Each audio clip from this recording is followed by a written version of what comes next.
And we have that in our office.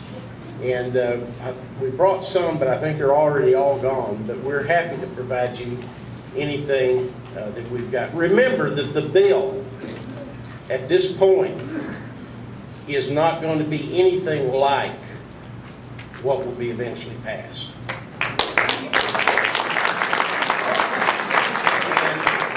And maybe nothing will get eventually passed.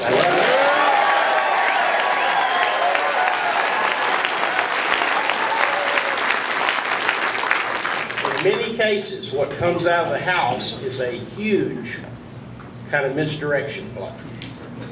And it's written mainly by the staff, mainly written by career staffers that have pretty specific agendas. And it's written mainly by lawyers who, as you have,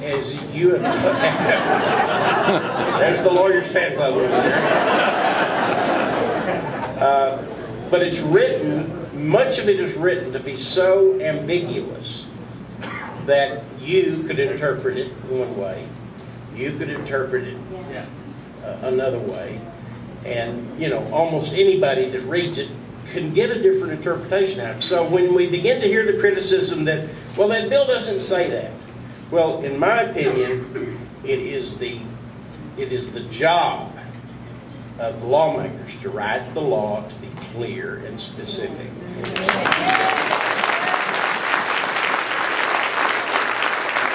So that future bureaucrats and future lawyers and future people that want to interpret it the way they would like to have it done cannot do so. So here's what we're going to do tonight. I'm going to go boy, girl, boy, girl. As long as if the girls don't want to say anything after a while, then but we're going to do that for a while. We'll just start randomly. We'll kind of go. Try not to be repetitive if you can. I know you've got great questions. I'm officially against the bill.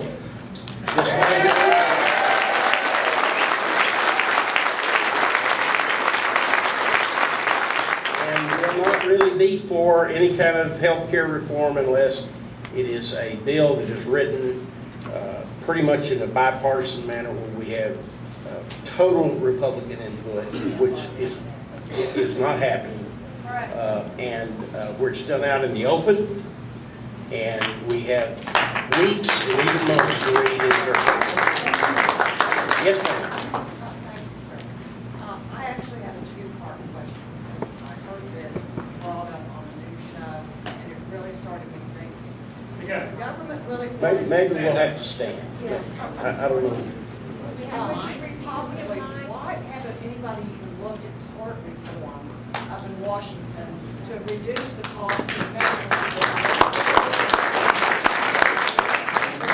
There will not be tort reform in any bill that is written by Henry Waxman or any member of the majority party.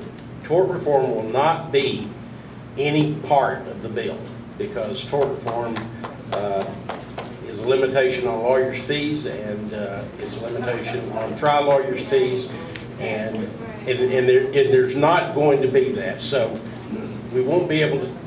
There won't be any tort reform in it. And tort reform in Texas was effective and has been a model for the nation. Yes, sir. Have they ever heard up there of the KISS formula? Have they ever heard up there in Washington of the KISS formula? That's keep it simple, stupid? Yeah. Well, the question is, have they ever heard of the KISS formula in Washington? That's keep it simple, stupid. And they've got the stupid part down there.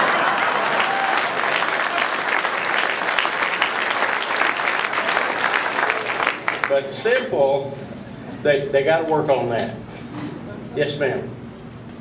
And I'm going to swerve over here in a minute. I have two things. First of all, I know there's going to be a big march on Washington, the 9/12 project, over September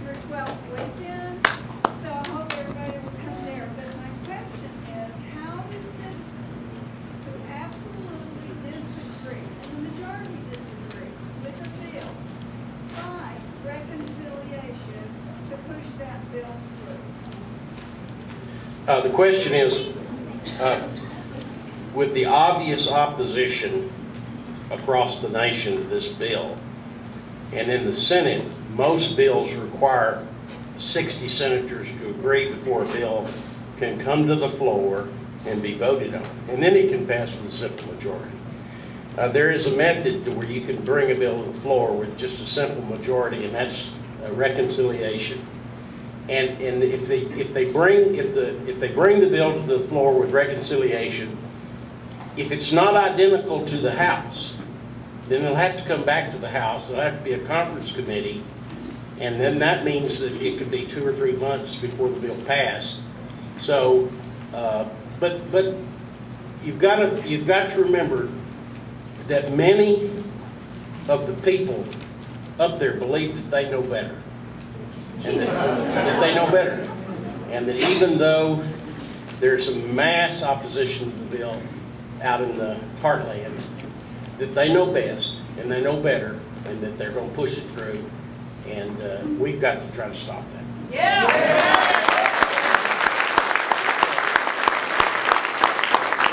Be a man. Yes, sir. I have a fundamental question. What is the constitutional basis for the government to get involved in healthcare, or directing healthcare, or setting priorities, or telling companies what they can do and what they can't do? What are they using as the fundamental constitutional basis for all of this? Yeah,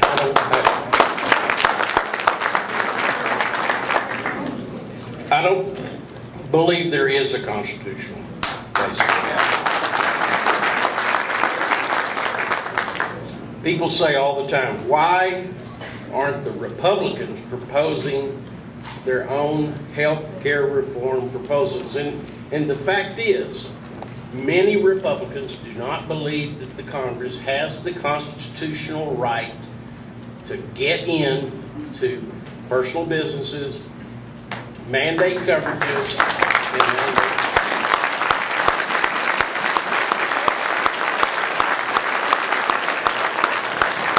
and to mandate your personal life. And so, not all Republicans believe that, but many Republicans, enough Republicans believe that. And so they say, well, why aren't you trying to pass the bill? Why are you just trying to kill the bill?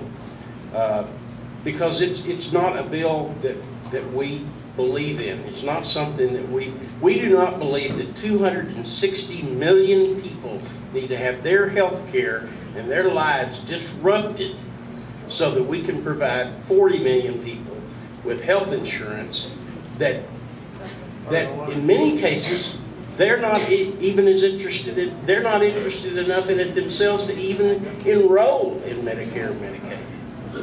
Okay, yes ma'am. I don't know anything about this bill or this government. It's probably good kindling. I don't know. I need health care. I need you to advocate for me. Okay. I am your gross domestic product. I am your constituent. I worked hard. I've worked hard all my life. I pay 30% of my wages in taxes, but yet I have to pay for every jobless bum out there to get health care. I had to kick and scream literally at Parkland to be treated. They had to call security on me. They refused to treat me. I said, I'm not leaving until you do. Well, that's against the law to not treat you. Thank you. And I was trying to tell them that, but they didn't understand that. I said, I'm not leaving. Well, we've got a previous, somebody used to be a county commissioner here. It is against the law. I know that. I know that. I've worked in the healthcare field before. Yeah. I've done that.